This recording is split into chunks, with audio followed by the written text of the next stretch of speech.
há estudos que o próprio dispositivo tem um esforço na parte da visão, você faz uma convergência muito grande, essa convergência gera um processo acomodativo naturalmente, e esse processo, ao longo do tempo, pode disparar um acréscimo do tamanho do olho, então o olho vai ficando mais alongado, e essa é uma das características da miopia. Olá, seja bem-vindo ao MyCast, a nossa comunidade da área da saúde, e hoje vamos tocar num assunto pouco falado. Vamos falar sobre a profissão do optometrista. E para isso eu tenho um convidado especial que já é da casa. Estou aqui com Samuel Malafaia. Obrigado, Samuel, por sua presença. Eu que agradeço o convite. Olá, para mim é um prazer estar aqui hoje, viu? O Samuel, não sei se você lembra ou já assistiu algum episódio dele, ele é estrategista em marketing digital voltado para a área da saúde e com foco especial ali na experiência do cliente. Então, a conversa vai ser ótima. E para compor a nossa mesa, eu estou aqui com Leandro Fleury. Ele que é optometrista e é muita coisa, vou ter que ler um pouquinho aqui minha cola. Ele é membro do Conselho Mundial de Optometria, também é membro da Associação de Educadores em Lente de Contato e foi um dos fundadores da Confederação Brasileira de Optometria e Ótica. Leandro, muito obrigado por sua presença, ter aceitado o nosso convite. Eu sei que sua agenda é bem cheia, mas obrigado por esse tempo. Eu aqui agradeço, muito obrigado, viu? É uma satisfação poder estar aqui com vocês e falar um pouquinho sobre optometria. Falando um pouco sobre esse tema, eu queria começar com aquela pergunta que é: o que é essa profissão, optometria? Em que ela se difere, por exemplo, de um oftalmologista? Você consegue explicar um pouquinho para a gente, por favor? Sim. A optometria, na verdade, é uma área de atuação de um profissional que atua na saúde visual, porém ele não faz cirurgia, não usa medicamentos, né? E ele faz a melhora da condição visual da pessoa por exercícios, terapias, reabilitação visual, prescrição de óculos ou lentes de contato. E eu queria que você contasse um pouquinho da sua trajetória. Como que você foi parar nessa área, assim, principalmente no Brasil, tão pouco falada, né? Eu tenho um spoiler aqui, eu sei que tem coisa de família vindo por aí, além da paixão, porque conheço o Leandro já de algum tempo. Tem uma caminhada estratégica juntos, Sim, de negócios, e eu sei que ele tem aí um pouquinho da paixão, além da paixão pela profissão, tem um pouquinho também de tradição familiar aí, né, Leandro? É verdade. Eu nasci dentro da ótica, né? Então, na minha família, ela era uma família de óticos, né? Uma das primeiras óticas de Goiás.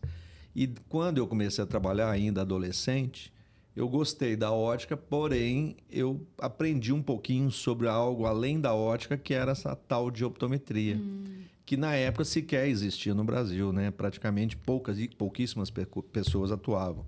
Tem uma história aí, depois a gente vai, se tiver oportunidade, fala da evolução da optometria no Brasil. Mas aí eu gostei da optometria e aí fui me aventurando. Nesse ponto, a minha família, especialmente meu pai, me deu todo o apoio para buscar conhecimento, só que não tinha universidade na época, então a gente foi fazendo aqui no Brasil algumas especializações que vinham gente fora e depois a gente foi para fora para tentar buscar mais conhecimento. Hoje, graças a Deus, já tem universidades no Brasil, não estão ainda, a optometria não está ainda inserida na área pública, mas é um objetivo nosso, né, tanto na educação, né, em escolas, universidades públicas, como também na saúde pública, que é uma das intenções da optometria, está dentro do Sistema Único de Saúde. Que bacana.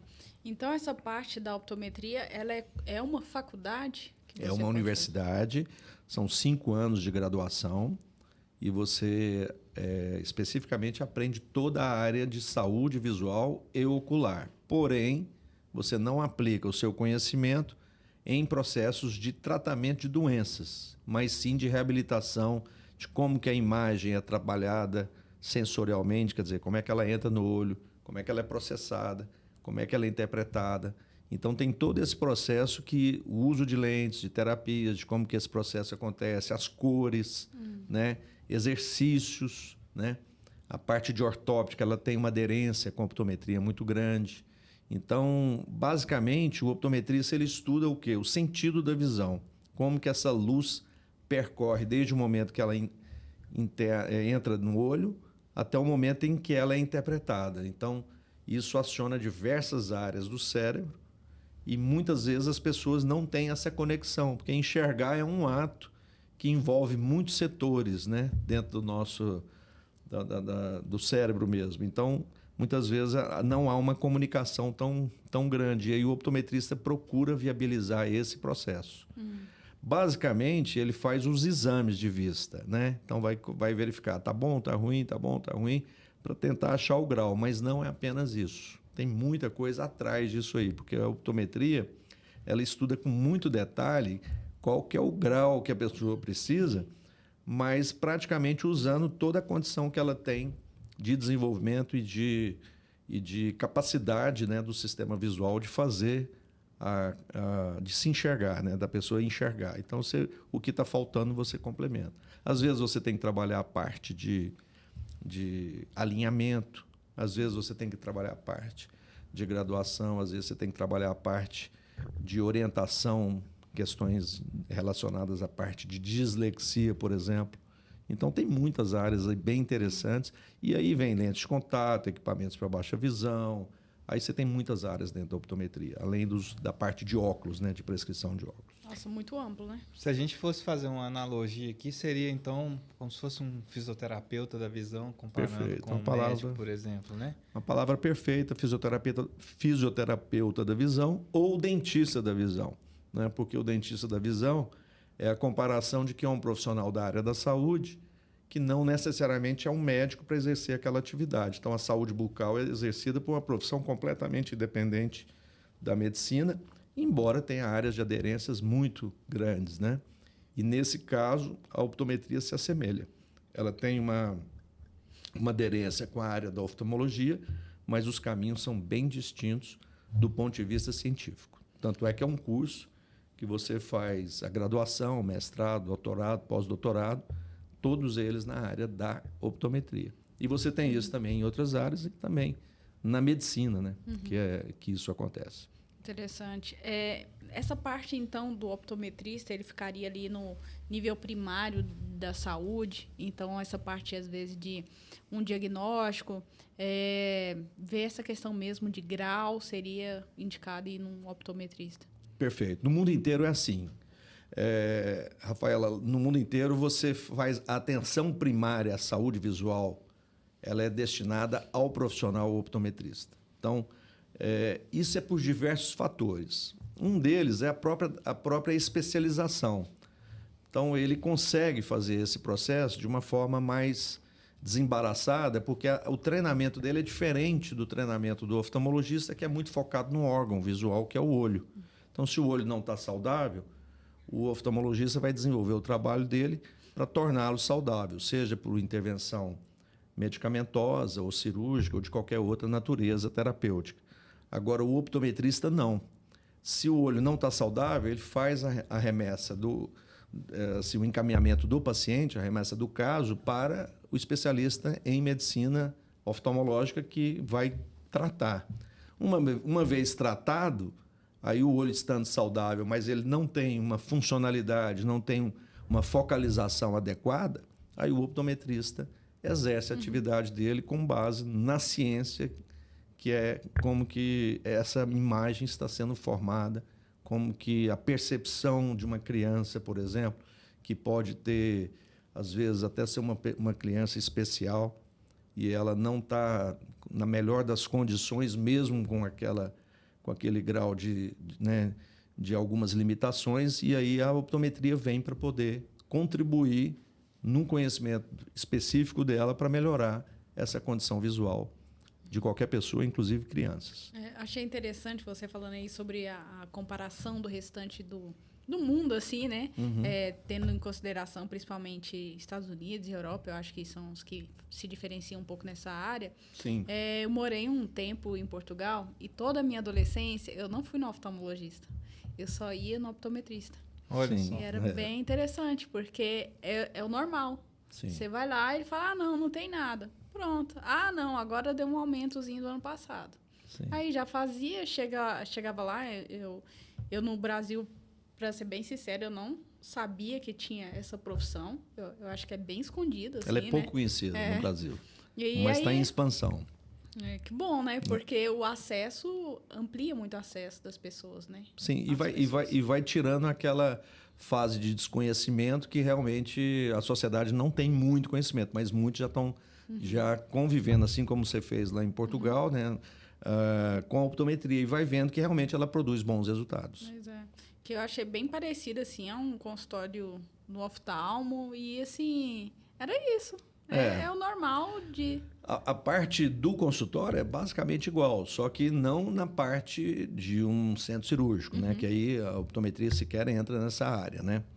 A gente pode falar que em alguns países o conhecimento da optometria ela é muito assim específico, que às vezes até em alguns casos eles entram em alguns tratamentos patológicos, mas a realidade do mundo todo é muito focada na parte não patológica, ou seja, ele vai fazer o tratamento da pessoa para poder melhorar a condição de visão dela. Basicamente é isso. E também atua muito na prevenção, né? Prevenção, atenção primária.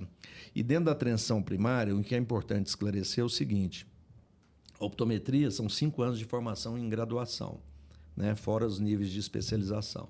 Então, com 5 anos de graduação, você consegue praticamente resolver boa parte dos problemas da atenção primária. Então, a pessoa que chega e não está enxergando, ela tem algumas possibilidades. Uma delas é que não está enxergando por uma série de problemas que não são de ordem patológica. Então, hoje, quantifica-se isso para mais ou menos em torno de 60%, 70%. Então, com 5 anos de formação, o optometrista consegue resolver com segurança, saúde, bem-estar, algo em torno de 60% a 70% dos casos. É muita coisa, porque você consegue dar mais acesso, né? Você consegue atender, acesso no sentido assim, a gente consegue alcançar mais pessoas, porque a gente tem mais profissionais que podem resolver esse problema. Eu achei alto, 60% a 70%, ou seja, eu tenho profissionais ou pelo menos possibilidade de ter mais gente atendendo, principalmente no Brasil, que a gente tem condições de pouco acesso à saúde, né? Pouco acesso à saúde visual e assim, ainda acho que é uma área... especializada, né? A área especializada no Brasil ainda é bem pouco. Então... E oftalmo é bem concorrido, né? Assim, é poucas vagas, uma coisa muito... E é um curso com uma formação bastante extensa que não pode ser diferente. Então, são 6 anos de medicina, mais o período de residência, que são alguns anos. Então, um oftalmologista, o nível de graduação para ele estar já exercendo, ele passa por um período maior, bem maior que o da optometria. Só que da optometria, o foco é a atenção primária. Então, ali ele vai corrigir casos de estrabismo, corrigir casos de miopia, hipermetropia, astigmatismo, né, presbiopia, que é a vista cansada. Então, ele consegue fazer isso aí, casos onde a pessoa tem dificuldade de compreender uma leitura e depois interpretar. Isso está muito comum em crianças. O uso de celular, por exemplo, é uma situação que agrava muito a situação, porque as pessoas ficam muito, principalmente crianças, com uma distância de trabalho de leitura muito próxima, desde uma idade muito nova, né? Às vezes até dentro do berço, né? Praticamente. Tem bebês hoje que os pais liberam telas muito cedo, né? Não é o indicado, né?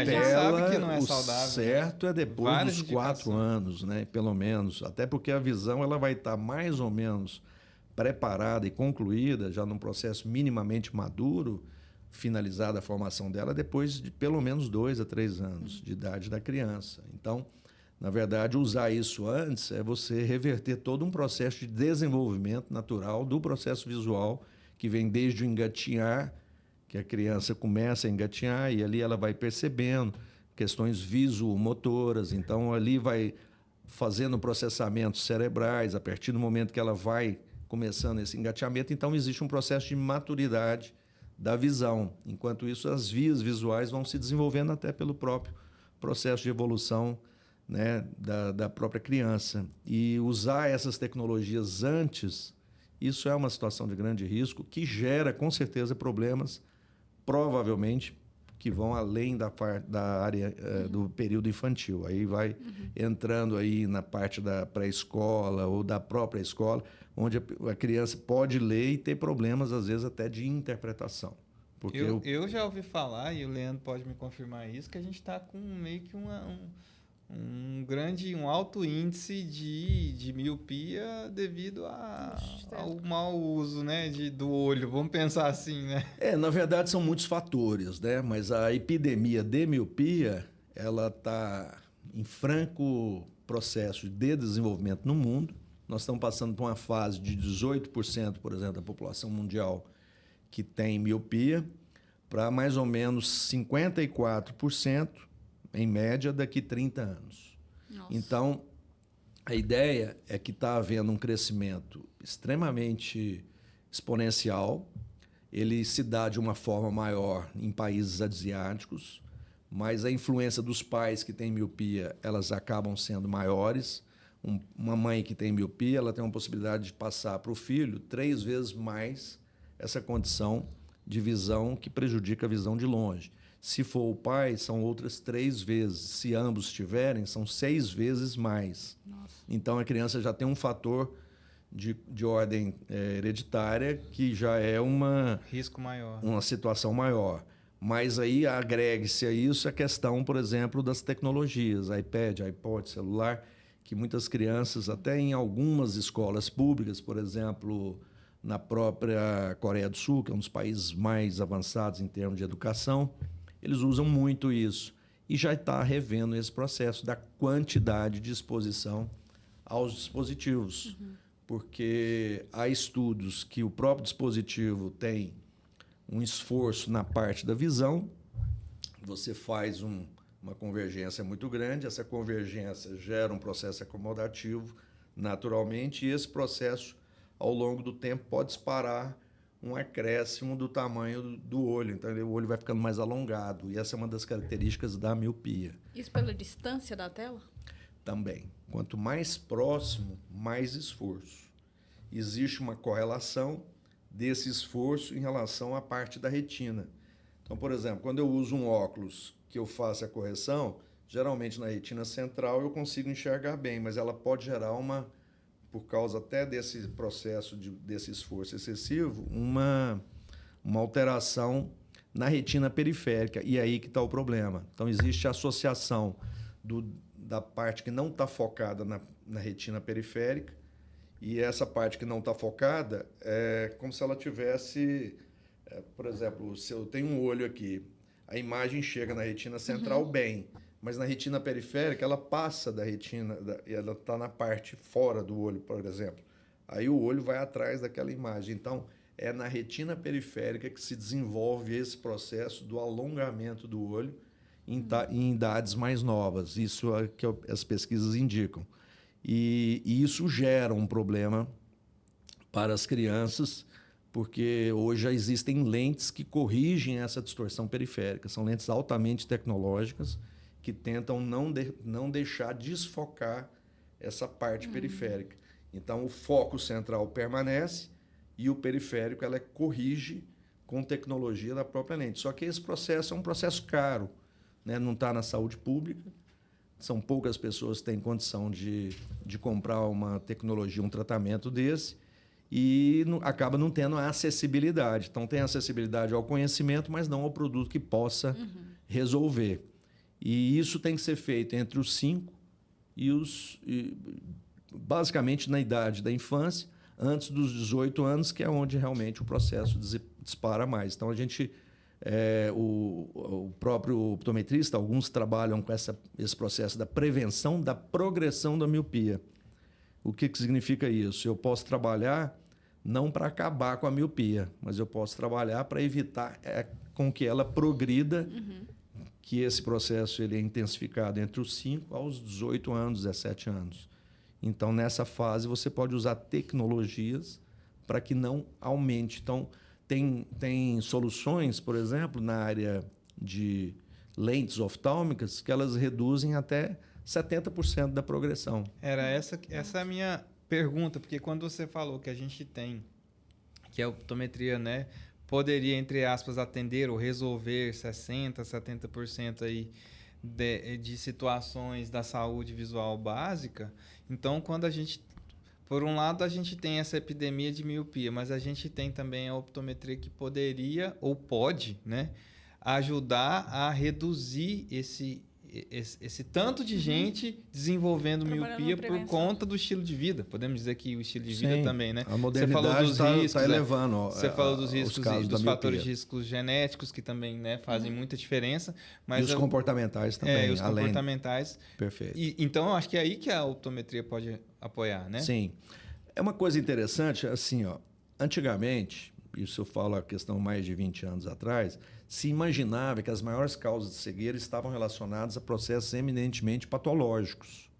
Então, as maiores causas de cegueiras até então, pela própria OMS, isso bem lá atrás, antes do projeto 2020, que começou antes dos anos 2000, e que pretendia erradicar a cegueira evitável até 2020. Então, teve casos aí, sim, bem lá atrás mesmo, que o glaucoma, a catarata, alterações de outras ordens, por exemplo, retinopatias, eram consideradas as causas mais evidentes, de acordo com a pesquisa da época, né, com as evidências clínicas e científicas, como causas que causariam, como causas que levavam à cegueira.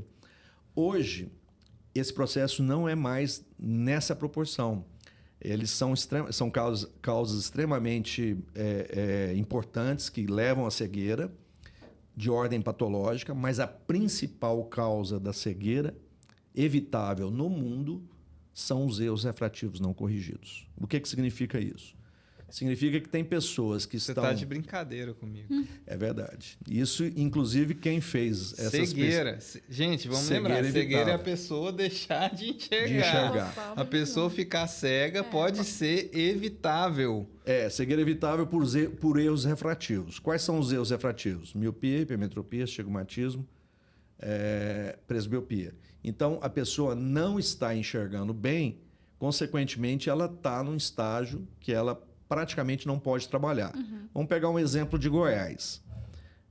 Pode ter alguém na Ilha do Bananal, nesse momento, geralmente são regiões mais afastadas.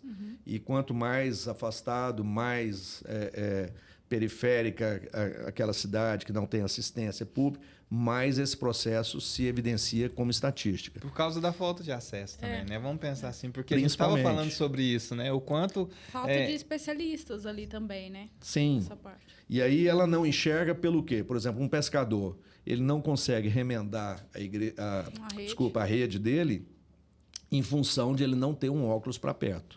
Então, uma pessoa que está com 40, 45, 50 anos... atividade laboral... Em pleno século XXI, em pleno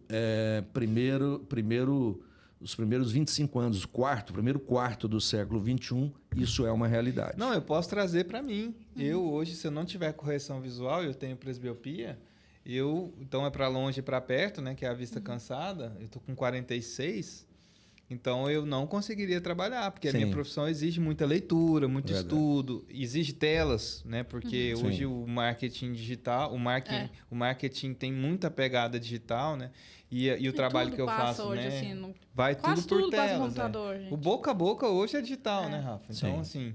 Meu pai é torneiro, precisa emitir nota. A nota é digital, pronto. Não tem o que fugir. Passa por mim isso aí. Eu não conseguiria trabalhar se eu não tivesse a correção que eu tenho. Muitas crianças têm essa dificuldade porque não têm um óculos para poder ajudar nas tarefas escolares. Pessoas de idade, né, que têm aí a possibilidade da presbiopia, que é um caso bastante grande, hoje, os erros refrativos não corrigidos estão na ordem de 53% de todas as cegueiras do mundo, as cegueiras evitáveis. Então, quando a gente fala de evitáveis, Leandro, né, eu queria perguntar sobre isso que me deixou muito intrigado. Quando você fala evitáveis, isso mexe comigo, porque eu estou querendo dizer o seguinte: você deu um exemplo muito forte aí. Eu estou com alguém que tem 40 anos de idade, não consegue desenvolver trabalho porque ele não tem um óculos.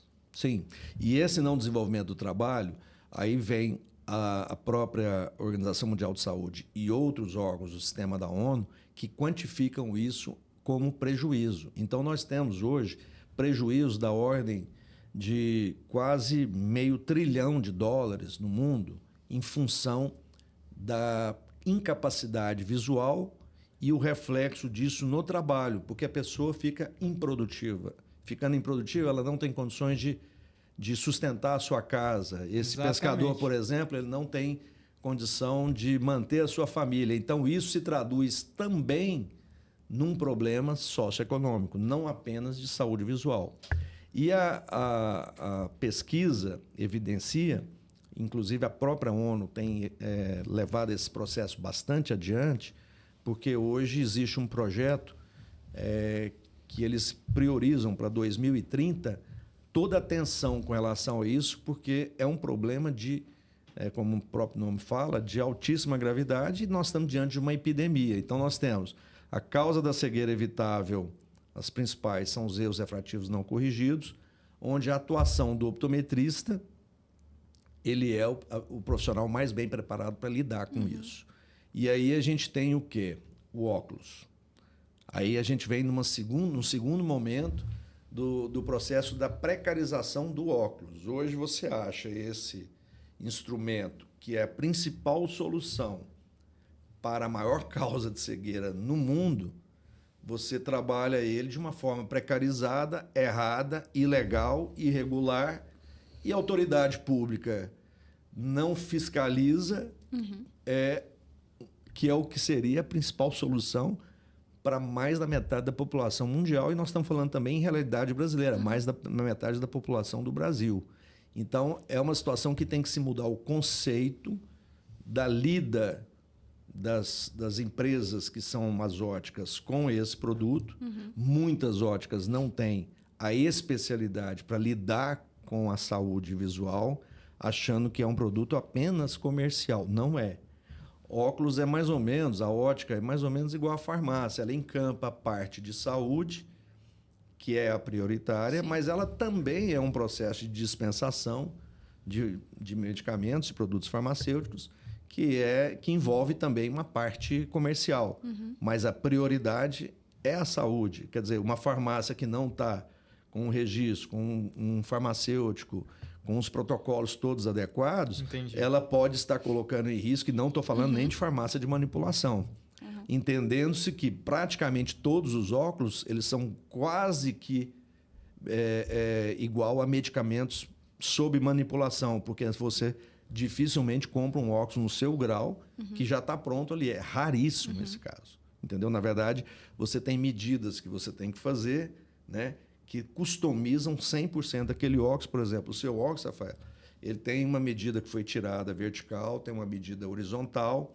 Essas duas medidas formam uma abscissa. Essa abscissa tem que estar exatamente no centro óptico da lente, e esse centro óptico tem que estar na posição que é a hora que o óptico faz a medida, isso sem falar na prescrição.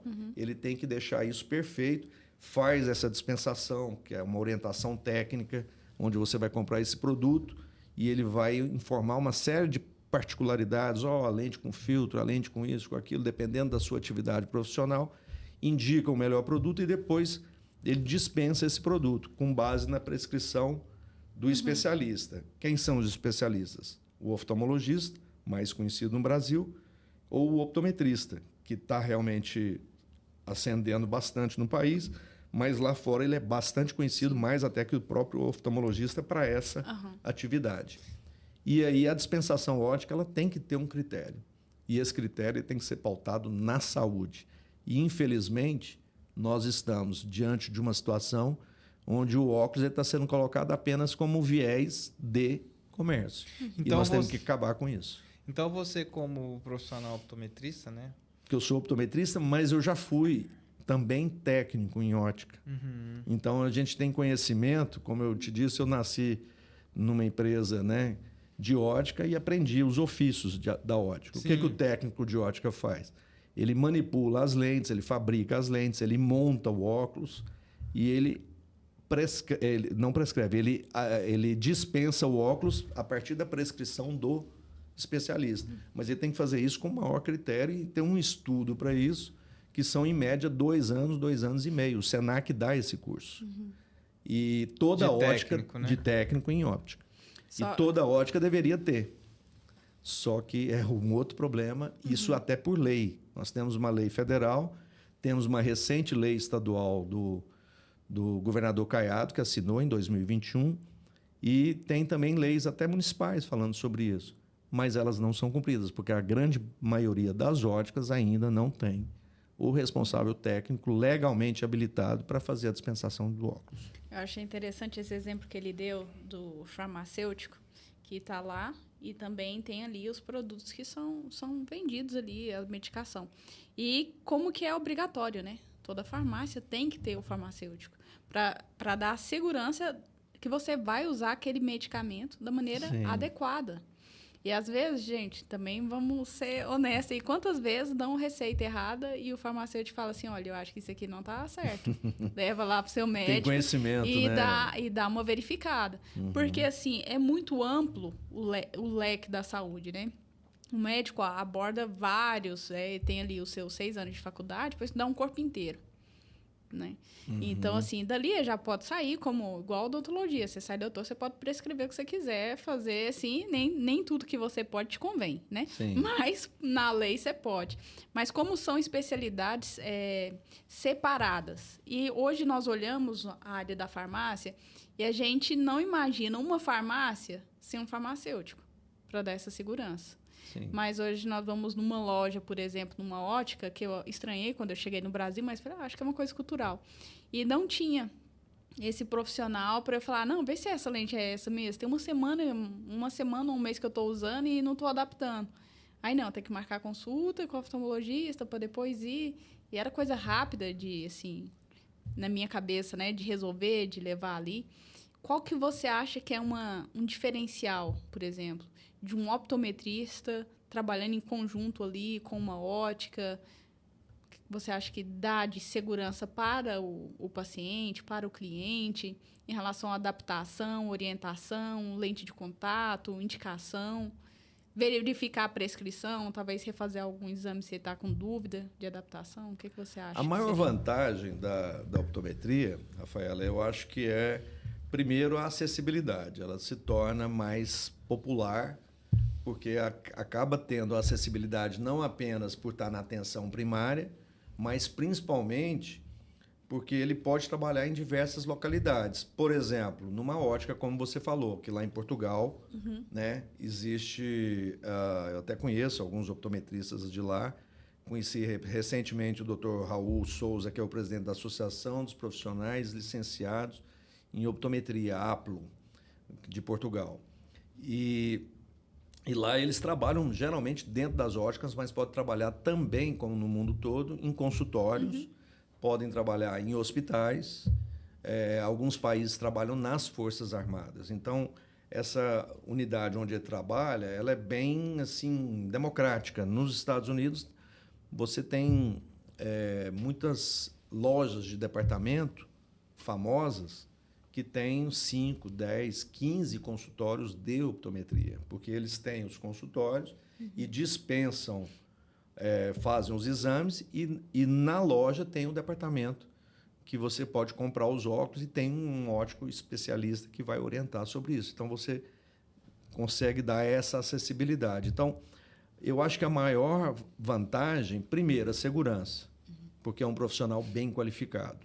Ele não é de uma formação capenga, vamos falar assim. Ele é de uma formação bastante sólida, acadêmica e cientificamente falando.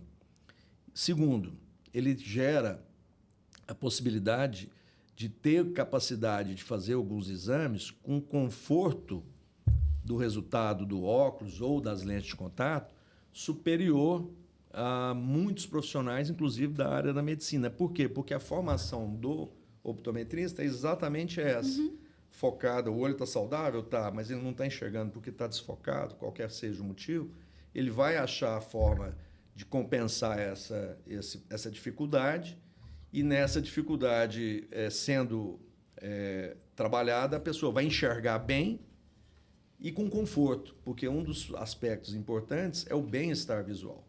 O bem-estar visual do paciente, do optometrista, é uma situação bastante prioritária para o optometrista. Mas só que o trabalho do optometrista, ele não é isolado, ele tem um processo que ele tangencia com a parte da ótica, porque o trabalho do optometrista envolve uma prescrição que vai ser passada para o paciente, esse paciente vai pegar essa prescrição, vai aviar a sua receita, independentemente do local. Pode ser dentro do local Ou em outro.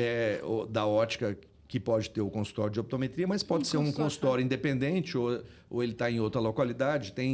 Tem prefeituras que têm optometristas atendendo, entende? Alguns até pelo SUS. A gente conhece alguns optometristas atendendo pelo SUS, por exemplo, no Paraná. O Paraná já tem optometristas que foram contratados pelo poder público. É isso que eu ia perguntar, porque Sim. pelo próprio SUS, eu acho que tem alguns optometristas, não tem? Sim, sim. Porque eu Inclusive, recentemente, o vereador Fernando Mendes, de Campinas, que é do Partido Republicanos, né? E ele fez uma legislação que colocou numa das principais cidades, São Paulo, a optometria trabalhando como contrato. São contratados, não, são concursados. Então, foi feito um concurso, foi feita uma lei, essa lei foi aprovada, aprovou-se os concursos, né? E os concursos foram feitos e tem hoje, dentro do Sistema Único de Saúde de Campinas, São Paulo, optometristas trabalhando. É um modelo para o Brasil. A Confederação Brasileira... Então, estamos avançando, né? Muito. Então, estamos avançando, muito, porque do momento... a gente ter mais acesso é importante, né? Essa pergunta que a Rafa fez em relação à importância do optometrista ali dentro da ótica, né? Da loja que vende os óculos, eu acho que a grande vantagem é assim, no sentido de conforto mesmo para o cliente, né? Vamos chamar de cliente, alguém que vai comprar o óculos a receita foi prescrita por um oftalmologista, que é o comum na nossa sociedade, né? Sim. Vamos Aí a pensar ótica assim, faz e a ótica vai dispensação lá do e óculos né, a ele partir escolhe da a armação, ele prescrição. escolhe. Aí eu quero te fazer uma pergunta. Pois não. Dentro disso, né? Por que muita gente, muitos amigos meus, inclusive, assim, mais velhos principalmente, falam assim, olha, eu tenho um óculos multifocal, né? Que é aquele que tem para perto e para longe. Perto, intermediário Isso. e longe. E eles falam assim, não me adaptei de jeito nenhum. Aí tem diversos fatores. Começa pela própria prescrição. Mas eu queria te perguntar, o papel do optometrista faz diferença nessa adaptação? É lógico. Pela sua experiência. Não é que a gente quer, né, trazer a questão apenas para a área que a gente atua. Você mas teve na verdade exemplos de pessoas que não se adaptaram porque não teve um optometrista que foi lá e fez essa etapa de adaptação? Essa é a minha pergunta, sabe? Porque acho que onde a Rafa quer chegar... de ajuste, alguma...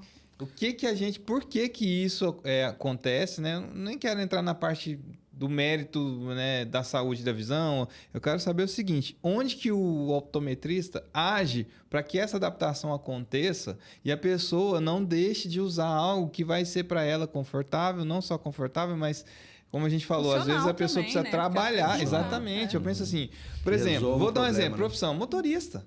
A gente tem motorista de aplicativo, uma profissão moderna. A pessoa precisa olhar no celular, que é para perto, e precisa dirigir, que é intermediário e longe. Precisa ver, talvez, né, dependendo...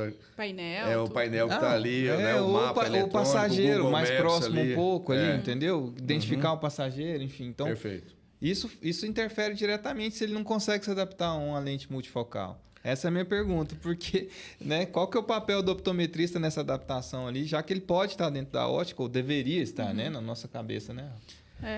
Isso é importante, essa pergunta, Samuel, pelo seguinte, porque o critério da avaliação do optometrista, ele envolve alguns detalhes que não estão na formação, por exemplo, do médico oftalmologista, cuja preocupação é, como a gente falou, um processo mais de ordem patológica. Então, ele faz algumas medições relacionadas a processos acomodativos, a processos de convergência, como que a pessoa enxerga. Quer dizer, o processo acomodativo de convergência está relacionado à funcionalidade do olho, como é que o meu olho funciona. Então, ele consegue identificar critérios, né? Não vou falar especificamente todos eles, porque são muito técnicos, mas, de uma forma geral, ele consegue ver alguns detalhes que vão dar dicas de qual vai ser a melhor indicação daquela correção para fazer a compensação, levando em consideração o que ele já tem como sistema visual natural da própria, do próprio sistema dele. Então, na verdade, o optometrista avalia isso, prescreve e faz um acompanhamento. E na prescrição, o optometrista ele tem muito conhecimento, não só nessa parte específica da correção visual, né, da interação dessa parte da correção com o processo da formação, né, desse conforto, né, de imagem, de sentir bem para longe, intermediário e perto, mas ele também adequa a melhor tecnologia de acordo com o perfil de cada pessoa. Então, por exemplo, tem lentes que são bastante especializadas, tem uma tecnologia muito alta e, consequentemente, acaba agregando valores econômicos mais altos, mas nem sempre há necessidade de se dispensar um produto de alto valor. De repente, pelo próprio conhecimento do optometrista em relação à funcionalidade daquela pessoa, de acordo com a profissão, de acordo com o processo, qual a necessidade maior dele, qual a principal demanda dele, aí ele orienta um produto que vai gerar um conforto mais evidente. Então, a gente chama isso de bem-estar visual. O optometrista é muito especializado nessa parte de conforto, bem-estar visual, boa adaptação aos óculos, porque ele consegue identificar bem qual que é a questão que poderia ser mais orientada, mais bem orientada do ponto de vista de ter esse resultado. Então, quando a pessoa não consegue se adaptar, o optometrista vai entender o porquê. Talvez está ligado à necessidade, talvez está ligado, claro, né, sempre a necessidade, mas está ligado ao tipo de lente que ele está usando, se precisava angulação, talvez, né? Tudo. A angulação é importante, porque a própria armação, você falou num tema importante, ela tem... É muito comum a gente ouvir falar assim, o importante é a lente, a armação não importa. Eu vou comprar ela lá no camelô e resolvo o meu problema. Ok. Só que a armação tem que ter você falou o nome certo, uma angulação adequada para poder gerar um bem-estar visual. Se a armação não tem essa angulação adequada, e a maioria, ou todas, que não tem essa ciência, porque existe ciência na fabricação da armação. E essa ciência não é só do material que seja certificado para que não tenha chumbo na composição, se for uma armação de metal, para que não tenha níquel, que são produtos que são substâncias que são cancerígenas. Então, hoje tem armações que são comercializadas que elas podem provocar, pelo contato do metal com a pele, câncer de pele, exatamente pelo níquel e outros materiais pesados que podem prejudicar, outros metais pesados que podem prejudicar a saúde da pessoa. Mas não só isso, ela tem que ter uma angulação, como você falou, que a gente chama de ângulo pantoscópico. Agora, o processo não está apenas e tão somente no optometrista. Ele está também no técnico de ótica, que ele tem uma noção muito grande disso. Então, o optometrista tem, porque, na verdade, ele acaba fazendo a prescrição, mas o técnico pode ter também. Então, na verdade, você tem um trabalho em conjunto que você pode trabalhar. Então, a gente chama os 3 Os da saúde visual. Quais são os 3 Os? O oftalmologista, o optometrista e o óptico. Então, esses 3 Os, eles garantem todo o ciclo de saúde visual. Porque se o problema é não estou enxergando, mas por qual é o motivo que não está enxergando? Pode ser um problema patológico.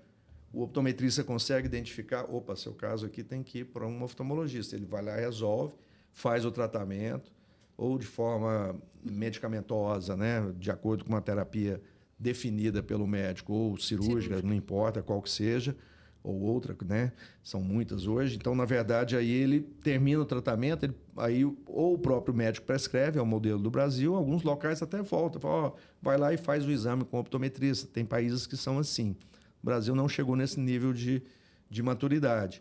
Até porque o próprio oftalmologista tem tanta demanda, porque a atenção primária é do optometrista. Agora, a atenção secundária e terciária são exclusivas do oftalmo. Então, quanto mais atende na base para você fazer essa avaliação primária, mais você gera atendimentos na atenção secundária e terciária, que tem níveis de complexidade diferentes.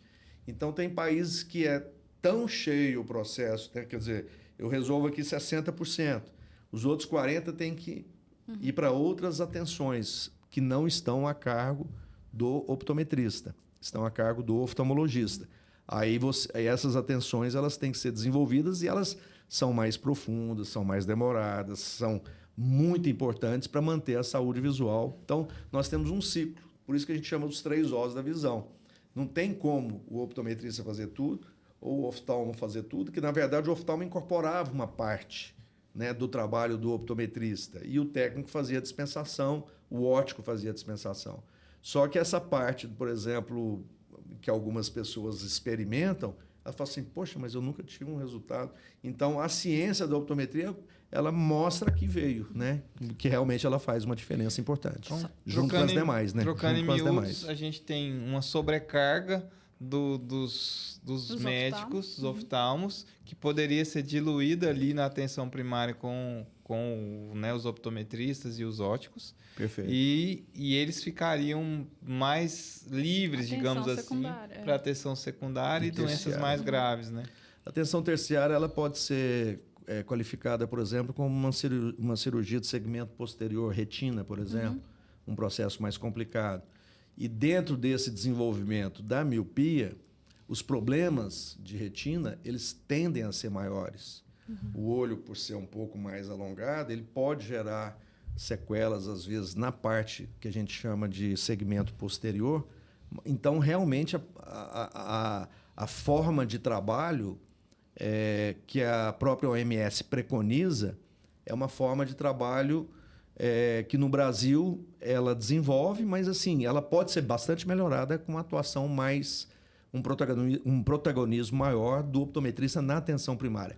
Aliás, a Câmara, a Confederação Brasileira de Optometria e Óptica está com um projeto para poder fazer a regulamentação da optometria e inserir ela definitivamente no Sistema Único de Saúde, para poder exatamente criar esse processo. Agora, a dispensação ótica não pode ser também desconsiderada, porque a qualidade do serviço do ótico e a qualidade do produto ótico, que são sequências de um trabalho, seja do oftalmo, que também faz esse trabalho, né, de atenção primária no Brasil, seja do optometrista, que está buscando esse espaço de forma... Ele atende hoje na rede privada e ele está buscando esse espaço hoje na rede pública, né, na saúde pública. E a gente está levando todas as informações. Não pode se desconsiderar essa prestação de serviço e essa qualidade desses produtos, porque elas vão refletir para bem ou não da saúde visual daquele usuário de óculos ou usuária de óculos, né? Que é um aspecto bastante importante. E até uma pergunta aí, né? Você falou sobre a pessoa vai e compra no camelódromo. Isso tem demais, né? Porque se tem vendendo muito, se cada banquinha tá vendendo, é porque tem gente comprando. E aí vem uma questão, né? Esses óculos são vendidos sem receitas, né? A gente sabe isso. E isso pode trazer... quais consequências negativas pode trazer para a saúde da pessoa? Muitas consequências. Por exemplo, a automedicação, vamos falar assim em outras áreas, né? Ela é muito questionável. E a autoavaliação, por exemplo, do grau de perto, você está falando do óculos de perto, que já vem ali, a pessoa vai experimentando, aquilo pode gerar um problema muito sério. Primeiro, que não foi feita uma avaliação para saber se o olho está saudável. Então, ela pode estar corrigindo, né, de uma forma incorreta, porque às vezes ela escolhe o grau que não seria o grau adequado para a pessoa, e sim ela teria, ao invés de uma compensação do problema, ela vai ter uma amplificação. Então, o óculos funciona como uma lupa. Então, aí a pessoa coloca o óculos e vai experimentando ali, né? E aí fala assim, nossa, esse ficou bom, mas... Na verdade, existe todo um processo de saúde, de protocolo. Talvez está a mais do que o que ela precisava, muitas vezes. A maioria a mais, porque ela amplifica, mas existe o processo da amplificação, que é o efeito lupa, e o processo da compensação do defeito refrativo, que é você enxergar as coisas no tamanho adequado. Seu olho não pode deixar de trabalhar, né? No final das contas, eu acho que é mais ou menos por aí. Quando você coloca algo que é muito mais... não tem a necessidade de ter aquela amplificação tão grande, acaba que o olho vai piorando, né? Isso que você está dizendo. Na verdade é assim, existe um protocolo que tem que ser cumprido, e esse protocolo a gente está falando de saúde. Aí a pessoa faz um atalho para não passar pelo protocolo, seja uma avaliação com o optometrista ou com o oftalmologista, vai direto numa localidade que tem essa disponibilidade desse produto, que não deveria ter, pela importância que nós já falamos, e às vezes a pessoa está ali e aquele óculos, ela tecnicamente ela está enxergando razoável, ela não sabe o que é enxergar bem, porque às vezes nunca fez um exame, e depois ela pode ter um problema de saúde, patologia que não foi identificado, né, nem pelo optometrista para indicar para o oftalmo e nem para o oftalmo para, se ele verificasse, já faria o tratamento. Mais grave ainda, né? Aí ela pode levar a um caso de perda da visão. Então, essas questões são extremamente importantes serem tratadas. Eu acho interessante isso que você está falando aí. Eu vou entregar meu pai. Meu pai, gente, ele é incrível. Não se fala assim, nossa, é porque é mais barato ir lá comprar. Não, ele tem preguiça de médico. E aí ele perdeu a receita dele. Aí eu vejo, pai, você não foi lá pegar, né, sua receita, vai pedir o óculos. Ah, não, eu comprei aqui, ó. Chegou lá com 2 óculos. Eu tenho 2, um azul e um preto. Pai, onde você arrumou esse óculos? Ele, eu vi ali, um cara saiu vendendo, passou lá na porta da empresa dele. Pegou o óculos, esse aqui tá bom. Eu falei, meu Deus do céu. Me salvou, né? Me salvou. Tá tudo certo. Aí agora ele só vai atrás do médico quando o dele quebrar. Sim. Vai durar aí Na verdade, fazer um complô e quebrar esse óculos dele, pelo amor de Deus. Quando algumas pessoas vão para fora do país, eles veem esses óculos para presbiopia sendo vendidos em qualquer magazine, qualquer loja de departamento, às vezes até loja de conveniência. Mas lá o sistema de saúde, tanto a pública quanto o sistema de saúde privada, são mais desenvolvidos. Então, eles permitem isso porque é uma cobertura bem grande da população. No Brasil, nós não temos essa cobertura. Então, por lei, é proibida essa venda. Então, a venda do óculos pronto, ela é proibida. Existe uma determinação bastante clara sobre isso. Tanto é que algumas farmácias gostariam de vender isso, né? Como dentro do perfil dela lá, um produto a mais que possa atender. Mas existe uma lei que impede. Recentemente, no Rio Grande do Sul, a gente faz parte de sindicatos, né? Então a gente conhece esse processo. Eles tentaram passar uma lei que a farmácia pudesse ser autorizada para isso. Essa lei foi completamente arquivada porque ela tem leis federais que impedem isso. Então é mais ou menos igual a pessoa comprar qualquer tipo de produto para a saúde sem passar por um profissional. Então isso é uma preocupação. Agora, a cultura da precarização, essa nós temos que combater. Está muito forte. E ela vem porque foi instituído a ótica. Houve um negócio interessante que foi uma redução do nível de complexidade, que é o grau de risco, da ótica. A ótica sempre foi um risco de complexidade médio e os laboratórios um risco de complexidade elevado. Uma ótica, por exemplo, que faz só a dispensação, ela tem um risco médio. Por quê? Porque ela tem que pegar uma lente, fazer uma adaptação, fazer aviar uma prescrição. E muitas vezes essa situação ela levava a essa classificação média.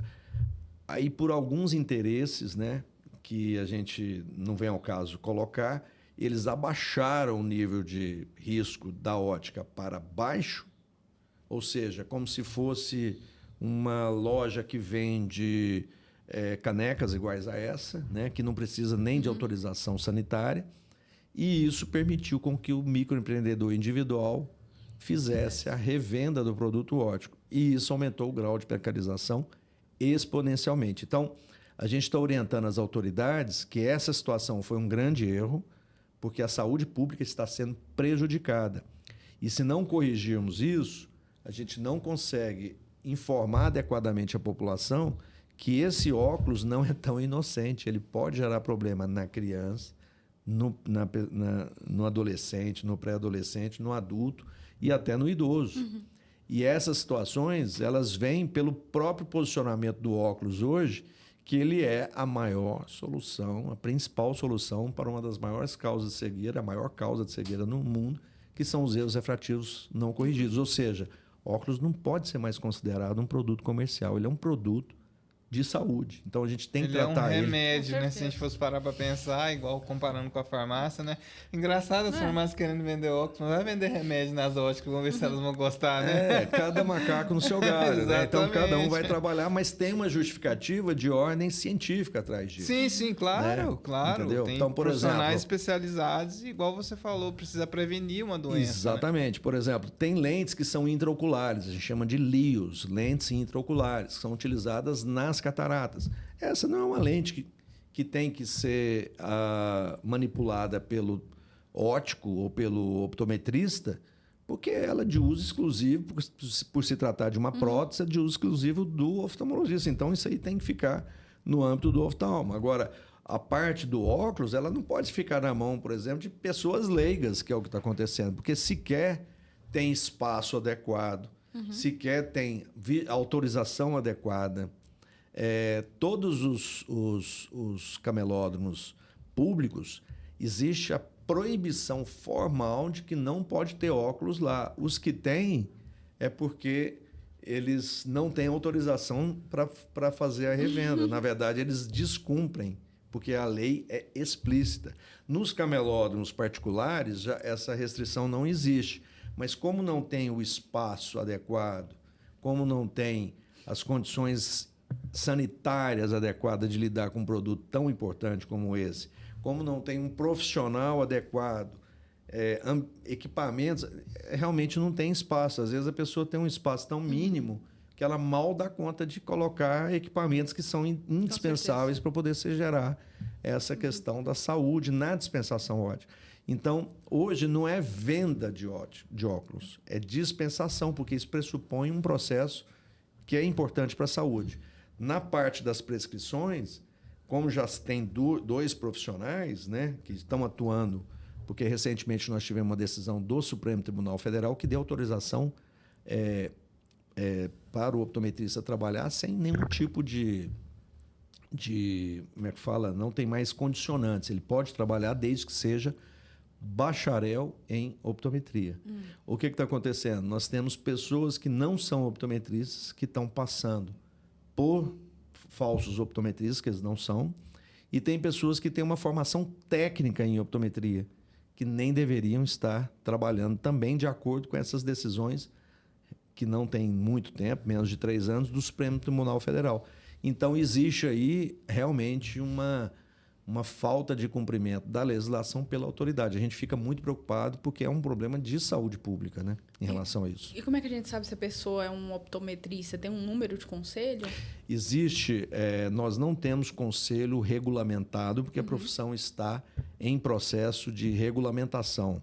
Mas o conselho ele é reconhecido, ele tem uma carteira, eu tenho a minha carteira com o número do registro, mas o principal é a pessoa ter autorização para aquela atividade, ou seja, ele ter a licença para trabalhar com aquela atividade, entende? Então, hoje os técnicos não podem trabalhar como optometristas, muito menos os práticos, né? Então, isso aí assemelha ao prático da odontologia, mas por exemplo, como se fosse a pessoa que trabalha com elaboração de próteses, né? Os protesistas, os protéticos, como se eles assumissem o papel do dentista, que é o profissional bacharel. Então, não pode. Então, cada um tem o seu papel. Então, na verdade, está havendo uma confusão bastante grande e isso a gente está tentando aclarar, porque tem decisões que estão em andamento, seja em leis que já estão aperfeiçoando isso, seja até pelo PROCON, para defender o quê? O interesse do consumidor. Toda ótica tem que ter um optometrista? Não.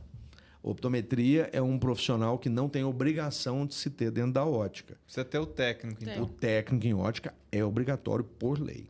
Então, para fazer a dispensação do produto óptico, ele tem que ter obrigatoriamente um técnico durante todo o período de funcionamento. Então, geralmente, um técnico por empresa é pouco. Ele tem que ter mais do que um. Por isso que o Senac está ofertando cursos, inclusive, em gratuidade, pelo programa Senac Gratuidade.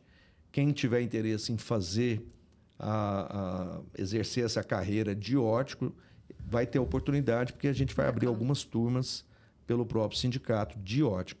Agora, a ótica pode ter a liberdade de ter um optometrista. Agora, para ele trabalhar, ele tem que emitir uma prescrição, uma nota fiscal da prescrição e, se o paciente desejar fazer, por conveniência, aquisição daquele óculos prescrito ou da lente de contato na localidade, ele tem essa liberdade, mas ele não pode condicionar o serviço ao produto ou o produto ao serviço. Isso é uma então liberdade. se eu for lá na ótica e ela falar assim, você ganha o óculos se fizer o exame, Isso ou ganho não pode. isso, não pode. Então eu Não. posso fazer o exame lá e Fazer em outro lugar. aviar essa receita, porque vai acabar sendo uma receita, né? Aviar em um lugar que eu quiser, desde que tenha também, né, autorização para isso. Perfeito.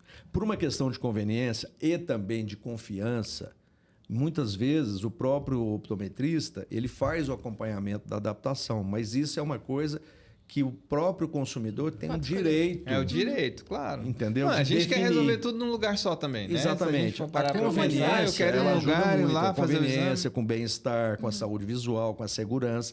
Então, tudo isso. Mas são dois momentos distintos. Eu fui, quando a gente convidou aqui, Leandro, eu comecei a dar uma pesquisada, o que as pessoas mais falam sobre essa questão, né, da optometria aqui no Brasil. E eu comecei a ver essa discrepância, principalmente entre a Europa e aqui, como que é visto isso, né? Uhum. Aqui, as pessoas acham que, se tem um optometrista dentro de uma ótica, ele vai me vender sem eu precisar, porque ele quer vender. Então, eu vi muitos vídeos de gente falar, não compro por causa disso. Eu falo, gente, que ignorância, né? Porque, por exemplo, eu já fui quantas vezes na ótica e o cara falou assim, você não precisa vir aqui de 3 em 3 meses, entendeu? Você pode vir aqui ano que vem. Então, Isso assim... lá em Portugal. Uhum. E eu falei assim, você não precisa, tá tudo certo. Eu falei, não, mas eu quero ver, porque meu grau só tá aumentando toda uma vez por ano.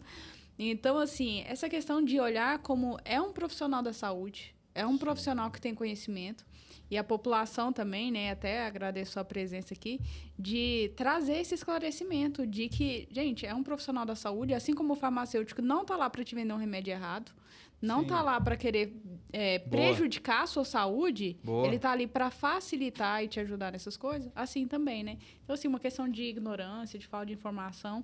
E que bom que vocês estão aqui para ajudar a gente a disseminar mais conhecimento. Rafa, isso que você falou aí, eu acho que vai além, assim, até puxando um pouquinho para a área do marketing. Se a gente fosse analisar friamente, se um profissional está ali te indicando algo que você não precisa, ele ia falir, porque ia chegar um momento que, assim, né, que a gente sabe que nos negócios também acontece, que a máscara cai, porque em algum momento você ia ter muita gente percebendo que ele é desonesto. Então, sim, quando você... E com certeza tem profissionais honestos, como o Leandro mesmo citou. Mas em todas as áreas. Em todas as áreas, né? Tem pessoas fingindo que são optometristas. Talvez essas reclamações venham daí, sabe?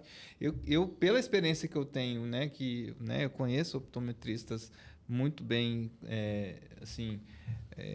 que são sérios com a profissão, né? Muito engajados, né? Até o Leandro, inclusive, assim, conheço ele como optometrista, como profissional da área. Ele faz os óculos, meus óculos eu faço com o Leandro, porque eu confio no trabalho dele. Então, eu vejo que a preocupação dele é exatamente o contrário. É a pessoa se sentir bem, faz parte, como os médicos, né, se a gente fosse comparar, a pessoa se sentir bem e ter o problema da correção visual resolvido é o que faz ele ser o profissional que ele é a motivação dele. Então, acho que é por aí, sabe? Tem muita gente ruim também, ou pouca gente ruim, que acaba contaminando. É aquela história da laranja, que é uma laranja que tá ruim ali, uma maçã ruim, tem 10 boas. Aí você olha só para ruim, você pensa que todas estão... Né? Então, existe muito direcionamento indevido. Ou seja, a pessoa fazer um exame em troco do óculos ou atrelar o óculos e conceder o exame. Então, isso aí é uma situação pode gerar. Que gera isso. Agora, por exemplo, se você faz uma analogia com a área da odontologia, o próprio dentista ele faz todas as avaliações prévias e depois ele te entrega, né? A prótese, o implante, e tal, e é feito ali. Então, existe esse processo de acompanhamento. Em algum momento alguém poderia falar, não, eu quero levar isso aqui e fazer em outra... Quer dizer, geralmente é uma relação que tem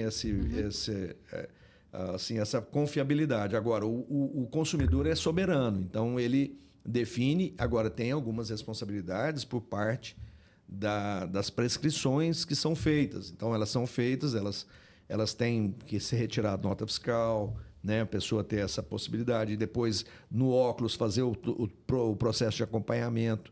Não é incomum, num óculos, você pedir, por exemplo, a pessoa fazer uma verificação, e isso o próprio optometrista faz, e a própria ótica tem que... por exemplo, um médico fez um exame. Pode ser que tenha que ser feita uma adequação depois de um período que não está bem. Ó, não estou sentindo bem e tal, aí, de repente ele faz um exame. O optometrista pode acontecer isso, é mais raro até, mas acontece também. Então, essa segurança por parte do consumidor, ela tem que ter. O que acontece hoje? A pessoa leva uma prescrição, ou fez a prescrição naquela localidade, depois ele tem um problema, aí não tem mais assistência. Isso não é legal também, isso é ilegal, isso é irregular, porque o processo de adaptação ele tem uma fase subjetiva. Então, se fosse tudo automático, você não precisava nem de pessoas para fazer isso, né? Era colocar numa máquina e tal, né?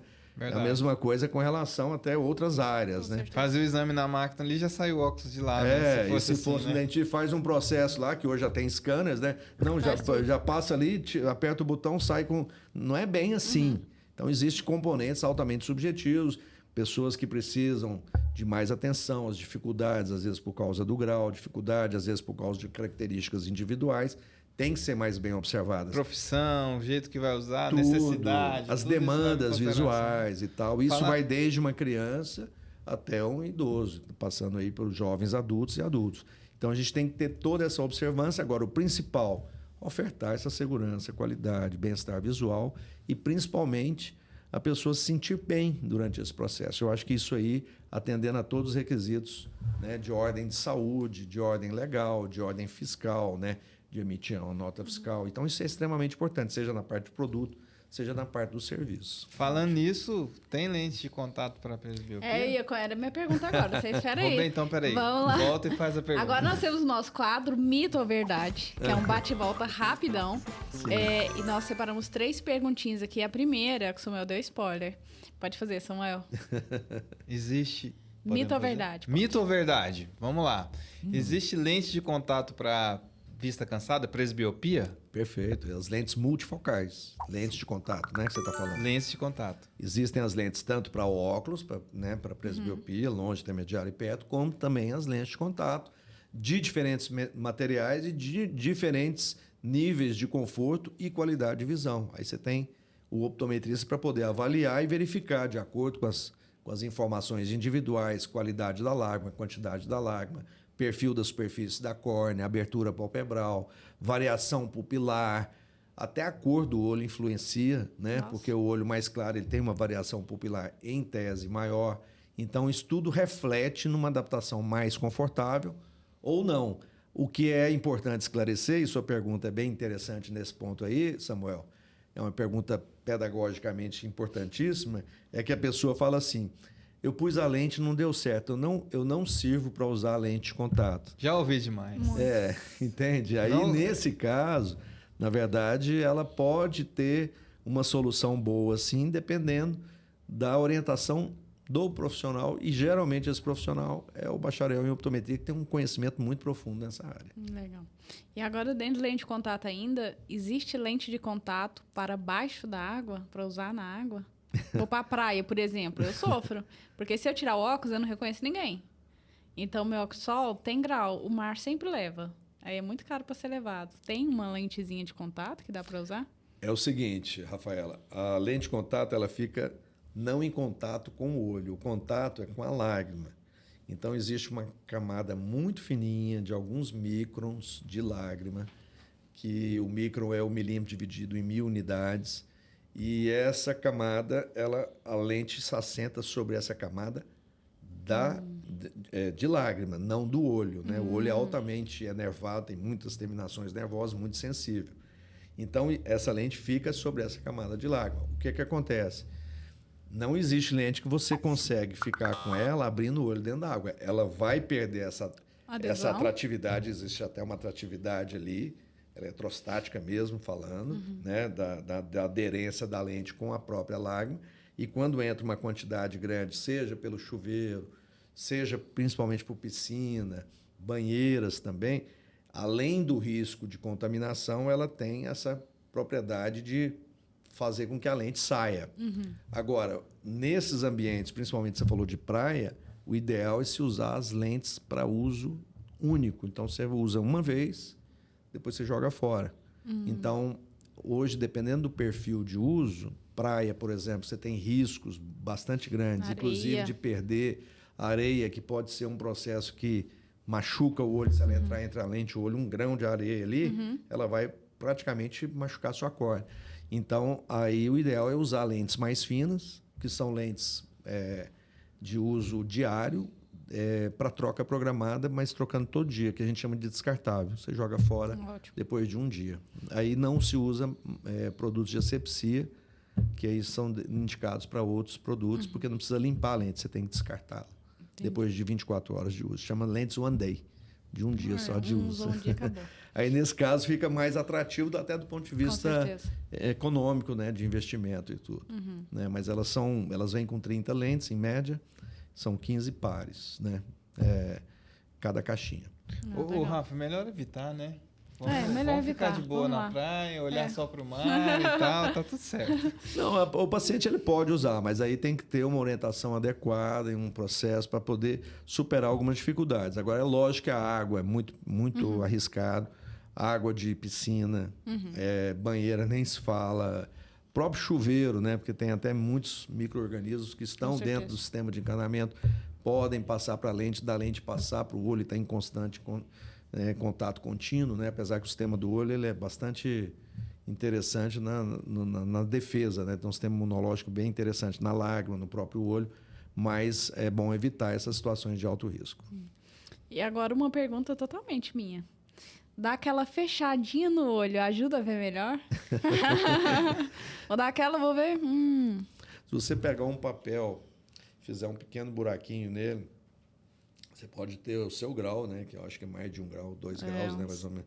Aí você vai enxergar. Por quê? Porque ele vai afunilar a luz naquele ponto e ela vai para uma área na retina que ela é bastante específica e ela consegue identificar. A gente chama isso de furo estenopeico. Então, você fazendo um buraquinho no papel, ele faz como se fosse um afunilamento de toda aquela luz e vai para uma área específica que você consegue enxergar melhor. Esse princípio é mais ou menos o mesmo princípio de fechar os olhos. Então, quando eu fecho os olhos, é porque tem algum problema com relação à minha capacidade de enxergar com a pupila mais... com a pálpebra mais aberta e a pupila também, né? Então, quando você fecha, você afunila. Esse afunilamento ele pode representar uma informação clínica importante para avaliar se tem ou não alguma alteração de graduação. Então, é verdade. É verdade. Você enxerga. Nesse ponto, enxerga. E agora, meio que um instinto nosso, né? Um instinto a gente nosso. faz aquela coisinha assim. À noite, por exemplo, que a pupila dilata bastante, até porque é um sistema, né, nervoso, né, que ela aumenta, né, o sistema nervoso faz com que ela aumente. Igual né, câmera fotográfica, abre lá o diafragma lá para passar mais luz e clarear a imagem. A pupila é exatamente a abertura desse diafragma. O sonho de qualquer a cinegrafista a musculatura, é uma câmera que pareça com o olho. A adaptação exatamente. Não, e na verdade é bem similar o processo mesmo. Então, à noite, as pupilas geralmente tendem a aumentar, até porque a luz diminuiu, então esse diafragma se abre mais, né? Ou seja, há uma retração dessa musculatura da íris e aí aquela parte preta, que é a pupila, abre bastante. E ali gera uma distorção. Aí, geralmente, alguns míopes que têm miopia, por exemplo, noturna, eles fecham um pouquinho mais o olho para poder fazer uma visualização em função desse aumento até da área desse diafragma, que seria o nome certo, a pupila, né? Então, isso pode acontecer. Massa. E nós temos o nosso momento mustache do nosso apoiador para agradecer a sua presença aqui. É uma lembrancinha do My Clinic. Então, é o mustache aí. Obrigado, adorei. Aí a lembrancinha. Muito obrigado. Caneta para você. Pensando saúde juntos, uma agenda maravilhosa. Saúde juntos. Muito obrigado, adorei. Que bom. Queria agradecer a sua presença, Leandro, por trazer aqui um tempo tão rico, um assunto tão bacana que eu e Samuel conseguiria ficar horas aqui. Com entendeu? certeza. Pessoal que falou assim, gente... Tem que dar um limite aí, porque senão você já acaba mais. Mas, assim, muito obrigado por sua presença. Realmente, para mim, foi muito esclarecedor, de verdade. A gente sempre preza muito a parte da multidisciplinaridade.